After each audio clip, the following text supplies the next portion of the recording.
శ్రీకృష్ణ పరబ్రహ్మణే నమః. మన యొక్క సాహిత్యాలన్నీ కూడా మనిషి యొక్క జీవన విధానంలో ఏ విధంగా నడుచుకోవాలి, ఏ విధంగా భగవద్ అనుగ్రహం పొందటానికి మార్గాలను అన్వేషించాలి, ఏ విధంగా జీవన విధానం ఆధ్యాత్మికం వైపు పయనం చేయాలి మొదలైనటువంటి వాటిని గురించి మన ప్రాచీన మహర్షులు అనేక మార్గాలు మనకి సూచించారు. ఏ విధంగా మనిషి తన యొక్క ఉనికిని చాటుకోవాలంటే అది ఏ విధమైనటువంటి మార్గాల ద్వారా సాధ్యపడుతుంది, మనిషి దేన్నైనా సాధించాలంటే తనను తను సంస్కరించుకొని అప్పుడే దాన్ని సాధించగలుగుతాడు అనేటువంటి అనేక విషయాలన్నీ కూడా మనకు తెలియజేసినటువంటి వారు మహర్షులు. అటువంటి వాటిలో మన తప సంస్కారం ఎలా ఉండాలనే దాని గురించి, మన సంస్కారాల గురించి చెప్పుకుంటూ పోతే చాలా ఉంటాయి కనుక దాన్ని 2 భాగాలుగా విభజించాను. మొదటి భాగం తప సంస్కారం పార్ట్ 1 ఆఫ్టర్ ప్రేయర్. వందే గణేశం భుజగేంద్రభూషణం సమస్త భక్తాళి కృతాతితోషణం విశ్వంబరం సంసితలోక సంరక్షణం మదీయ పాపౌఘతమసు భూషణం. మన సంస్కృత సాహిత్యంలో లక్షణం అంటే సాధారణంగా ఒక తత్వం యొక్క గుణాలను మరొక తత్వం నుండి వేరు చేసే ప్రత్యేకమైనటువంటి లక్షణాలతో ముడిపడి ఉంటుంది. పంచ సంస్కారాలు అన్నోని తాపం అనగా తమ భుజాలపై శంఖచక్రాలను ధరించటం, ఇది తప సంస్కారం అంటారు. అలాగే శరీరంలో 12 భాగాల్లో ఊర్ధ్వ పుండ్రాలను ధరించటం, శారీరక రూపం, వస్త్రధారణ మొదలైనటువంటి కొన్ని అంశాలు చక్కగా వివరించబడ్డాయి. ఈ విభాగంలో చాలా ఆసక్తికరమైన మరియు సూక్ష్మమైనటువంటి అంశాలను గురించి మనం తెలుసుకుందాం. నమ్మాళ్వార్, ఎంబెరుమానార్, పిళ్ళైలోకాచార్య జీయర్, ఆదర్శ శ్రీ వైష్ణవులు వీళ్ళు. మొట్టమొదటిగా పంచ సంస్కారం అనగా సమాశ్రయణంలోని భాగమైన తపస్సంస్కారంపై లోతైన వివరణ ఇచ్చారు వాళ్ళు. అదేదో చూద్దాం. అది శ్రీ వైష్ణవ సంప్రదాయంలోకి ప్రవేశ క్రియ అంటే ఎంట్రన్స్ అని అర్థం. తప సంస్కారం నిర్వహిస్తున్న ఆచార్యులు ఎవరు? తిరువిలచ్చినై అనగా సమాశ్రయణం స్పష్టంగా కనిపించాలి. వేడి చేసిన శంఖం మరియు చక్రములను ప్రత్యేకమైన మంత్రాలతో భుజాల మీద ఆచార్యులు ఎప్పటికీ భుజాలపై ఉండిపోయేటట్లుగా పెడతారు. ఇది పంచ సంస్కారంలోని మొదటి సంస్కారము. శ్రీ వైష్ణవ సంప్రదాయంలోకి ప్రవేశమయ్యేటువంటి ఒక ప్రక్రియ అని కూడా చెప్పవచ్చు. అలాగే శ్రీ వైష్ణవులకు భుజాలపై ఆ ముద్రలు స్పష్టంగా కనిపించడం చాలా అవసరం. భుజాలపై ఆ ముద్రలు స్పష్టంగా కనిపించకపోవటం కూడా ఒక అడ్డంకి కూడా ఉంటుంది. తపస్సంస్కారం స్వీకరించడానికి మరొక మార్గం ఉంది. పుష్పాలను ఉపయోగించి దీనినే పుష్ప సమాశ్రయణం అని పిలుస్తారు. ప్రస్తుతం మన సంప్రదాయంలో ఇది అమల్లో లేదు. ఈ ఆచారమును అశిష్టులు అనగా మన పూర్వాచారులు కాకుండా ఇతరులు అనుసరిస్తారు. అందుకే శ్రీ వైష్ణవులు ఈ ఆచారాన్ని అనుసరించడం మానేశారు. లేదు, వేడి శంఖచక్రాలను ఉపయోగించి చేసేటువంటి తపస్సంస్కార మాత్రమే సరైన విధానము. అలా చేయకపోవడం ఒక అడ్డంకి. శారీరక వ్యాధులను నయం చేసేందుకు తపసంస్కారము చేయించుకున్నట ఒక అడ్డంకిగా ఉండరాదు. అలాగే శారీరక వ్యాధులను అనేక విధములైనటువంటి ఆధ్యాత్మిక చింతన కల్పించడానికి ఇది ఉపయోగపడుతుంది.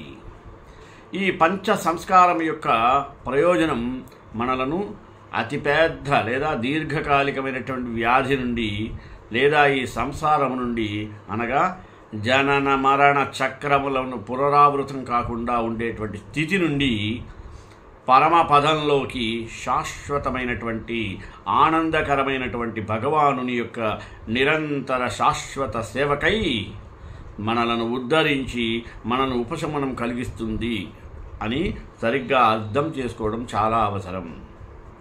ఈ అవగాహన లేకుండా ఈ పంచ సంస్కారం చేయించుకుంటే ఒక అడ్డంకి. శంఖచక్రములు భగవంతుని యొక్క శాశ్వత వ్యక్తిత్వ స్వరూపాలు. వారు తమ ప్రియమైనటువంటి యజమాని యొక్క చిహ్నాలను ధరిస్తున్నామని పరమానందంతో వాటిని ధరించాలి. ఆ ఆనందం లేకపోవడం కూడా ఒక అడ్డంకి.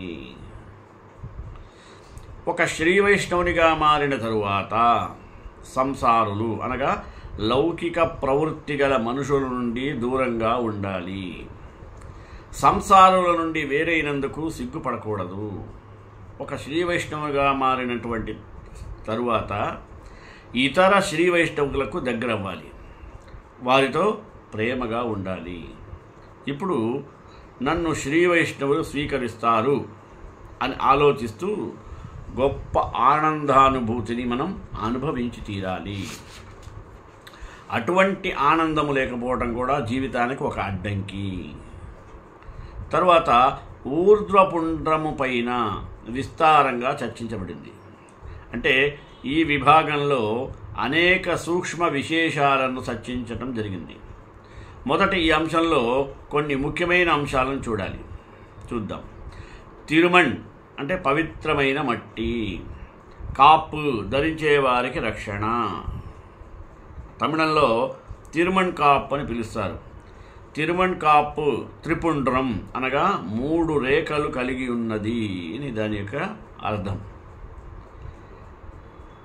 ఇది క్రింద నుండి పైకి నిలువుగా మొదట 2 ఈ నామాలను తెల్ల నామాలను పెట్టి పీఠాన్ని వేసి మధ్యలో శ్రీచూర్ణంతో ఎర్రటి గీతను గీయటం జరుగుతుంది. మన పెద్దలు శాస్త్రములోని తగిన భాగాలు విశ్లేషించి ఊర్ధ్వపుండ్రం గురించి అనేకమైనటువంటి ముఖ్య అంశాలను మనకు తెలియజేశారు.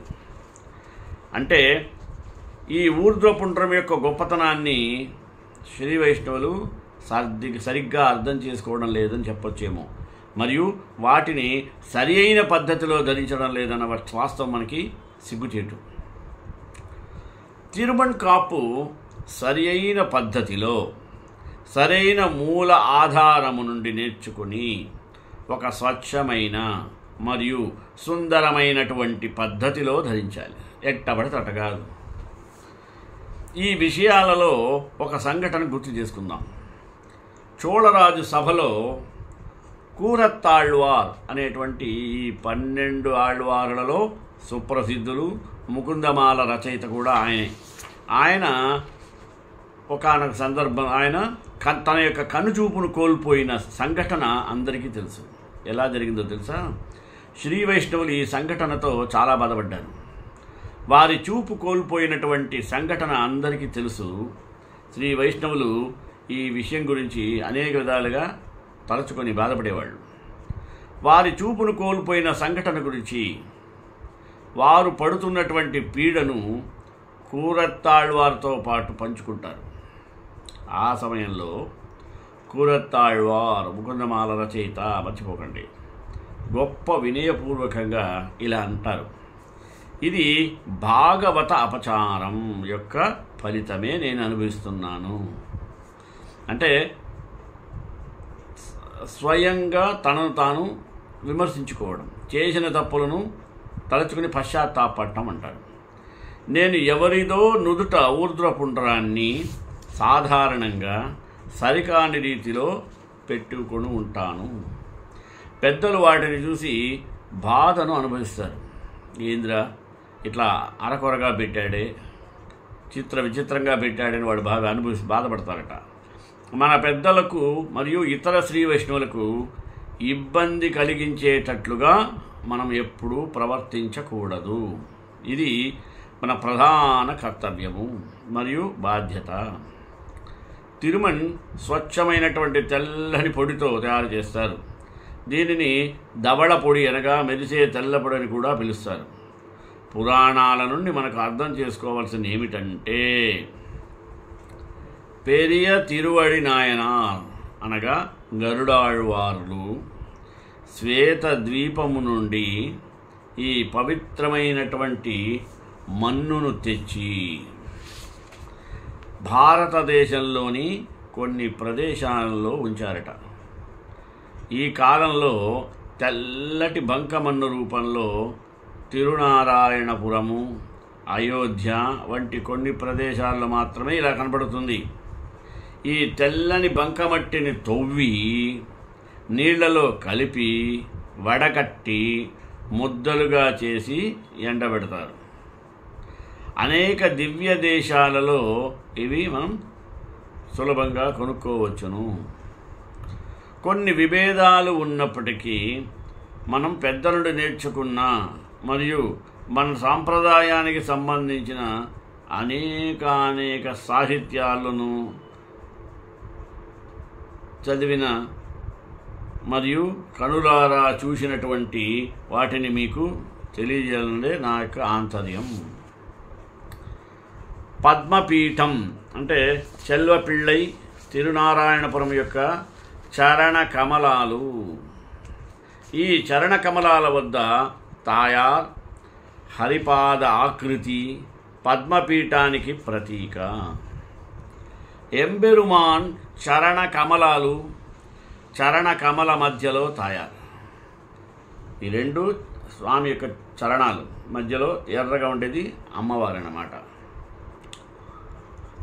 అనగా 12 ఊర్ధ్వపుండ్రములుగా శ్వేత మృత్తిక అనగా శ్రీచూర్ణం అనేటువంటి తెల్లని చూర్ణాన్ని ఉపయోగించి ఊర్ధ్వపుండ్రాన్ని 12 ప్రదేశాల్లో మరి ధరించాలి. ఊర్ధ్వపుండ్రాన్ని ధరించేటప్పుడు మనం ఏం చేయాలి? అలా కళ్ళు మూసుకుని ఉండటం కాదు. భగవంతుడైనటువంటి శ్రీమన్నారాయణుని హృదయం నుంచి స్థాపించుకోవాలి. అలాగే ఆయన తిరునామాలను అనగా దివ్య నామాలను స్మరించుకుంటూ ఉండాలి.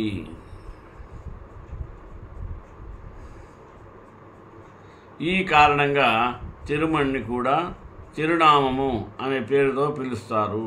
లేదా కొన్నిసార్లు కేవలము నామము అని కూడా పిలుస్తుంటారు.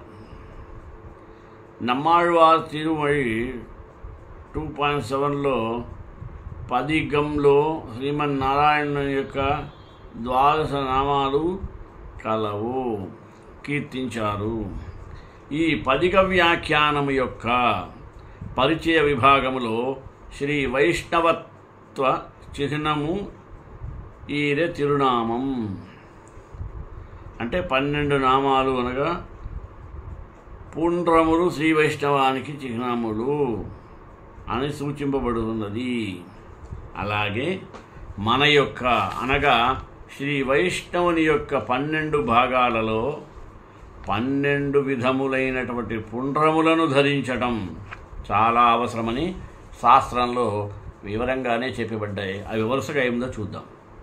ఒకటి 12 ప్లేస్లో నుదుట భాగాన, రెండవది కడుపు యొక్క మధ్య భాగములో అంటే 12 పుండ్రాలు 12 ప్లేస్లు ఎక్కడెక్కడ చూడండి.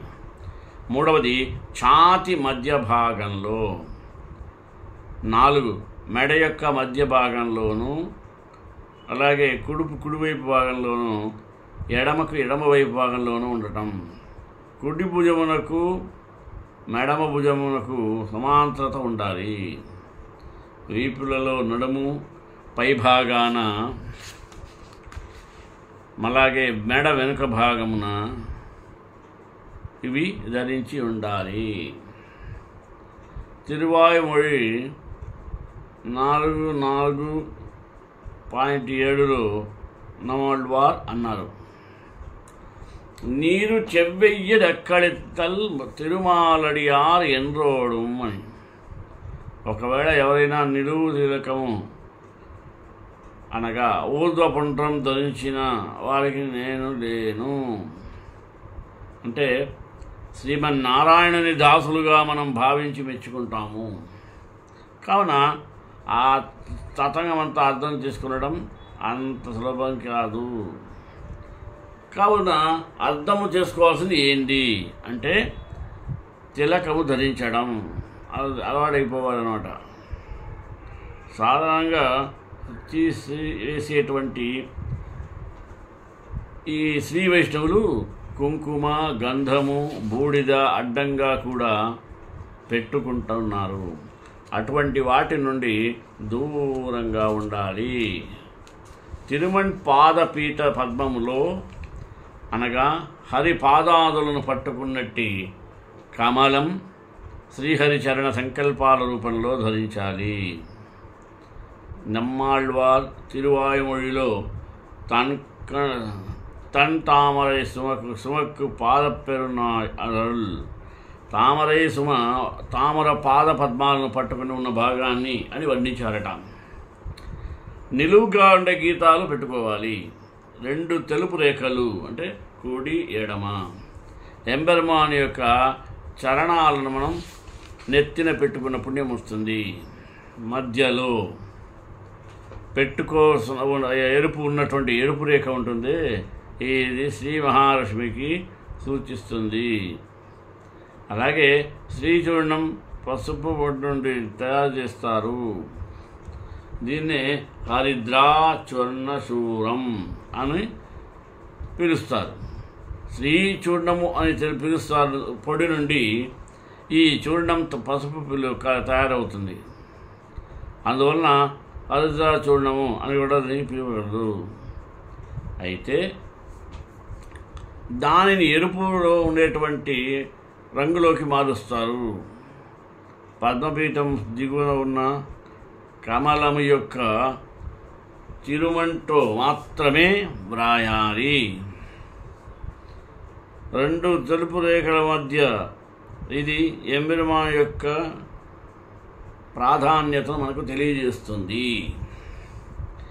2 అంగుళాల అలాగే 2 రేఖలను గురించి తెలిపేటువంటిది 1 అంగుళం వెడల్పు ఉండాలి.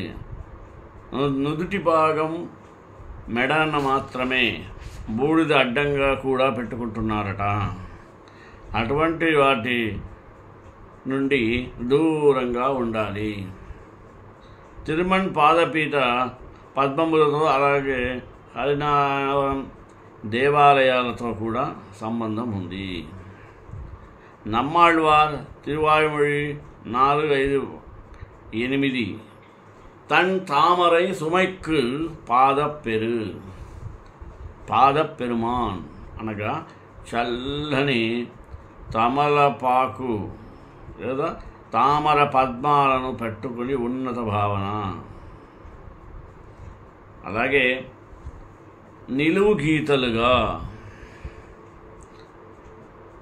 పెట్టుకున్న వ్యక్తి 2 లేక 3 తెలుపు రేఖలను ఎంబెరుమాన్ యొక్క చరణాలను సూచిస్తుంది. మధ్యలో ఉన్న ఎరుపు రంగమేమో శ్రీ మహాలక్ష్మిని యొక్క చూర్ణంగా పిలుస్తారు. శ్రీ చూర్ణము అని లేదా శ్రీచూర్ణము అని కూడా పిలుస్తారు. శ్రీచూర్ణం పసుపు పొడి నుండి తయారు చేస్తారు. దీనిని హరిద్రా చూర్ణము అని కూడా సంబోధిస్తారు. దానిని ఎరువులుగా కూడా వాడతారు. దానిని ఎరుపు రంగులోకి మార్చడం, పద్మపీఠం దిగువన ఉన్న కమలము యొక్క మొక్కు మీద పడి తిరుత్తనితో ఆలోచన మాత్రమే వ్రాయాలి. 2 తెల్ల రేపుడు లేఖన మనం ఎంచుకున్న సమయం మనకే తెలియకపోవచ్చును. ఇది ఎంబెరుమాన్ యొక్క కమలాలను సూచిస్తుంది. కనీసం 2 తెలుగు 2 అంగుళాల కార దూరం ఉంచాలి. ప్రతి తెలుపు రేఖ 1 అంగుళం వెడల్పు ఉండాలి. నుదుటి భాగమేమో మాత్రమే ఉండాలి. పద్మపీఠాన్ని పెట్టుకోవాలి. అన్ని ఇతర పదార్థాలను మరి ఆ స్వామి యొక్క చరణ కమలాంబుదలకు సమర్పించాలి. శరీరం యొక్క ప్రతి భాగంలోకి తిరుమల సందేశం వ్యాప్తంగా ప్రసారం అవుతుంది. అయితే వీటిలో చాలా శ్రద్ధగా చూడదగింది ఏంటంటే లక్షణ విరోధి ఉపయోగాలు ఏమి. ఇప్పుడు ఇలాంటి అడ్డంకులను ఎలా ఎదుర్కొంటాము అనే ప్రశ్న. మన పెద్దలు ఆమోదించని ప్రదేశాల నుండి సేకరించుట తిరుమణి నుండి ఉపయోగించుటకు ఒక అడ్డంకి. మన పెద్దలు ఆమోదించినది దివ్యదేశాలైన తిరునారాయణపురం, శ్రీరంగపురం, అయోధ్య, రాముడు మొదలైన వాటి నుండి తెచ్చినటువంటి తిరుమణిని ఉపయోగించకపోవడం కూడా ఒక అడ్డంకి. రమణ్ తెచ్చి దివ్యదేశములను యొక్క మహాత్మ్యమును అర్థం చేసుకోకుండా తిరుమణిని ధరించకండి, అవి సత్ఫలితాలకు బదులుగా దుష్ఫలితాలను ఇస్తాయి. ఒక ముముక్షువు అంటే మోక్షగామి తెల్లని తిరునామం మాత్రమే ధరించాలి. ధారణ అంటే లక్ష్మీదేవిని ధరించు చేయాల్సిన అవసరం లేదు. అలాగే వివిధ లక్ష్యాలను సాధించడానికి, వివిధ రంగుల లక్ష్యాలను సాధించడానికి, ఎసెన్షియల్గా ఏది అవసరమో దాన్ని గురించి తెలుసుకోవడానికి ఇవన్నీ కూడా చక్కగా సహకరిస్తాయి. మన మానవుడే పూర్వాచార్యుల యొక్క పాదాకృతిని అనగా ఎంబెరుమాని యొక్క చరణ కమలాల రూపం 4 ధరించాలని ఉద్దేశం. కమలాభం అనగా ఎంబెరుమాని యొక్క చరణ కమలాల రూపం, వ్రతం యొక్క ధరిపథం మనకి చాలా వరకు ఉపయోగపడుతూ ఉంటుంది. ముందు వివరించినట్టుగా 2 నిలువు తెల్ల రేఖల మధ్య దూరం కనీసం 2 అంగుళాలు అవసరం. అలాగే మన పూర్వాచార్యాచార్యులు నిర్దేశించినటువంటి తిరుమణి యొక్క సరైన కొలత తెలియకుండా తిలకం పెట్టుకొని తెలియజేస్తూ వెంటనే తనకు కూడా కావాలనే అవసరం క్రియేట్ చేస్తుందన్నమాట. ఇది ఒక రక అడ్డంకి, స్వతహాగా పరువులు చూసి నేర్చుకోవడం. మన పూర్వాచార్య గ్రంథాలలో ఎన్నెన్నో విశ్లేషణలు మనకి స్పష్టంగా కనపడతాయి. అలాగే 12 తిరుమళ్ళు అంటే ప్రతి భాగానికి తగిన విధంగా ఎంబెరుమాన్ నామాలతో కేశవ నామం నుండి ప్రారంభించి సముద్రపు హాజరైనటువంటి ఒక అనుభూతిని మనకు కలిగజేస్తుందన్నమాట. సరైన భాగాలపై ధరించాలి. తిరుమణి ధరించిన తరువాత వేళ్ల గోర్లతో సరిచేయబడాలి. మధ్యలో శ్రీ చూడము లేదా కేవలం 14 గంటల వరకు ఈ వ్యవహారముని చక్కగా నడిపించాలి. అలాగే అశౌచకాల సమయాల్లో అంటే యూరినల్ పాస్ చేసినప్పుడు, టాయిలెట్ పోయినప్పుడు తిరుమణి మాత్రమే ధరించబడుతుంది. ఎందుకంటే అయ్యవారి పాదాలు కనపడవచ్చు, కానీ అమ్మవారు కనపడకూడదు కదా. శీర్చూర్ణంతో పాటు కూడా తప్పక రెక్క పెట్టుకొని తిరుమణిని ఎలా ఎంబెరుమాని యొక్క చరణాల కమలాలు మరియు విశ్రాంతి తనయుడికి ప్రతీక, వారిని ఒకరి నుండి ఒకరిని వేరు చేయడం కుదరదు, అది పెద్ద సంసారం. అలాగే తిరుమణి చేతితో కలిపేటప్పుడు మనం శ్రీశైలే సదయాపాత్రం దేభక్తాగుణాండవం యతీంద్ర ప్రవణం వందే రమిజా మాతరం అనేది తనియన్ని త్రయం ఆచార్య ధ్వనిత్రయములు రహస్యత్రయం, అది కూడా 3 అడుగులు ఉంటాయి, 3 గుణాలు కలిగి ఉంటాయి. తిరుమంత్రము, ధ్యాన మంత్రము, చరమ శ్లోకం అనేటువంటి 3 మీద ఒక అవగాహన తెచ్చుకొని ఉండాలి. ఇతర మంత్రములనేవి తిరుమణిని కలిపేటప్పుడు శ్మశానంలో సరించి రాకూడదు. తిరుమణిని సొంత వేళ్లతోనే ముద్రితమై ధారణ బాగా చెయ్యాలి, వాడకూడదు. లౌకిక ధోరణి గలవారు వాడినటువంటి జలముతో నీళ్లు మళ్ళీ కడగరాదు. అలాగే ఇంకొన్ని విశేషాలు కూడా చెప్పబడినాయి. ఏందయ్యా ఏతావాత అంటే, ఆచార్యుల కొరకై తెచ్చినటువంటి జలాన్ని మనం తిరుమణిని కలపడానికి వాడటం ఒక అడ్డంకి. సంసారాల ముందు తిరుమణి ధారణ చేయకూడదు. సంసారంలో లౌకికంగా ఆలోచించే వారి నుండి తిరుమణిని తీసుకుని వాడకూడదు. తిరుమణిని శ్రీ వైష్ణవుల యొక్క సరి అయిన వ్యక్తిత్వము గుర్తింపుగా భావించి మాత్రమే ధరించాలి. అలా చేయకపోవడం కూడా ఒక అడ్డంకియే. కేవలం శాస్త్రంలో ఆదేశించినందున తిరుమణి ధరించడం ఒక అడ్డంకి అవుతుంది. అదేమిటంటే, తిరుమణిని అంతకుముందు వివరించిన విధంగా చాలా సంతోషంగా మరియు గర్వంగా పెట్టుకోవాలి. ఆ విధంగా తిరుమణికు ప్రాధాన్యతను ఇవ్వాలి. భాగవతులకు చాలా ప్రియమైనదిగా పరిగణించబడేటువంటి తిరుమణిను చక్కగా పెట్టుకోకపోతే అది ఒక అడ్డంకి అవుతుంది. తిరుమణి పెట్టుకునేటప్పుడు సరిగ్గా రాలేదని మళ్ళీ దాన్నే తుడిచిపెట్టి రాలేదని మళ్ళీ తుడిచిపెట్టరాదు. ఒకేసారి నిదానంగా సరిగా పెట్టుకోవాలి. ఎప్పుడూ కూడా దాన్ని తుడపకూడదు. గుడ్డలతో వేసి తుడుస్తూ ఉంటారు. తిరుమణి నేరుగా ఆచార్య నుండి కాకపోయినా వారిని శ్రేష్ఠ ప్రసాదంగా మార్చామని అలా చేయకపోతే అలా దానము ఒక అడ్డంకి.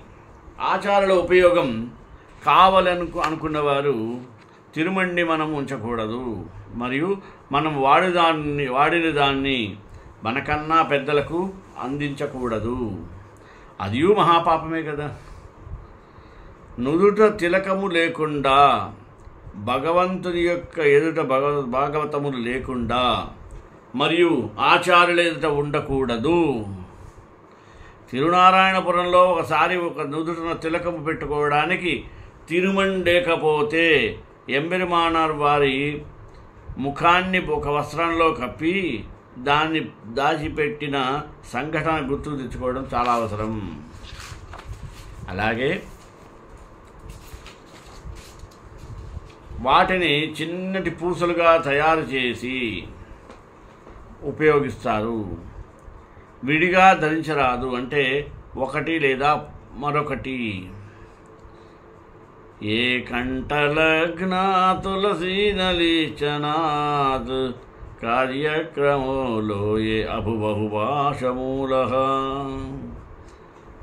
ఏ వాళ్ళలాట పలకేల సదుద్రదిపుండ్రా తే వైష్ణవా భువనం సుపవిత్రయంతి. తులసి లేదా తామర కాండపు దండలను ధరించేవారు. వారి భుజాలపై శంఖచక్రాల కన్నా భిన్నంగా ఉండేది. నుదుట ఊర్ధ్వ పుండ్రాలు ఎంబెరుమానార్కి రోమనార్, చిరు రోమనార్ తిరుమణి ఎక్కడ దొరుకుతుందో ఆ ప్రదేశాన్ని అతనికి వెళ్ళి తిరుమణును సేకరించి వెంటనే ధరిస్తున్నారు. తరువాత ఆ తులసి కానీ స్త్రీ కానీ అక్రమార్జన కొమ్ముల విషయంలో కనుక జరిగినట్లయితే వాటి యొక్క ఫలితం కూడా అలాగే ఉంటుంది. విడివిడిగా తులసి లేదా తామర కొమ్మల మాలను ధరించడం కూడా ఒక అడ్డంకియే. తులసి మరియు తామర కాండ పూర్తిగా ఎండలో పెట్టినప్పుడు వాటిని చిన్నప్పటి పూసలుగా తయారు చేసి దండలు చేయడానికి ఉపయోగిస్తారు. విడివిడిగా ధరించే అవసరము లేదు. ఒకటి లేదా మరొకటి. ఏ కంఠలగ్న తులసీ నలీనాక్ష ఏ భాషములో పరిచిన్నతి శ్రయా ఏ యాపానలాంటూ పలకేల సరోద్రసణ తే వైష్ణవా భువన మనసు సురాదే పవిత్రం. తులసి లేదా తామరకాండపు దండను ధరిస్తే చాలా మంచిది. వారి భుజాలపై జరిగి అది కిందకి పడిపోతుంది. కుడి భుజాలపై ఉన్నటువంటి శంకుర చక్రాలను అనుసరించేవారు. నుదుట ఊర్ధ్వ పుండ్రములు చక్కగా శోభాయమానంగా ఉండేవి. అలాగే అది పెట్టుకున్న శ్రీ వైష్ణవుల యొక్క సమక్షంలో ఆ ప్రదేశమును పరిశుద్ధమవుతుంది. ఇంత తరచుగా తులసి లేదా తామర కాండలను ఇతర మాలను లేదా ఆశ్రయింప తామందరూ కలిసి వచ్చినటువంటి వ్యక్తులను చూస్తుంటాం. ఇక్కడ వాటిని ఎల్లప్పుడూ కలిసి భగవద్ ధరిస్తారని చెప్పబడింది. శ్రీ వైష్ణవులు ఎమ్మెనుమానం లేదా ఆళ్వార్ల లేదా ఆచార్యుల ధనం ధరించినట్టి పవిత్ర ప్రమాణాలను కూడా వారు ధరిస్తారు. నాభి వరకు ధరించకపోవడం, చకచక చేయకపోవడం ఒక అడ్డంకి. నాభి నుండి ధరించకపోవటం ఒక అడ్డంకి అన్నాడు కదా. సభీ వరకు వేలాడేటట్టుగా ధరించాలి. ఇతర సాంప్రదాయాల్లో మెడ చుట్టూ బిగించి ధరిస్తారు, కానీ మన పూర్వాచారులు నాటికి ధరకు నిర్ణయించారు. ఇది ఇప్పటికీ వివిధ ఆలయాలలో వచ్చేటువంటి పవిత్ర మాలను చూసి గర్వించవచ్చును. అలాగే చుట్టిన మొలతాడు ధరించడం ఒక అడ్డంకి. వైదికులకు మొలతాడు చాలా తప్పనిసరిగా ఉంటుంది. అయినందును ఉపనయనం అది ఇది లేదు, అమ్మాయి తప్పనిసరి అయిన అంశము.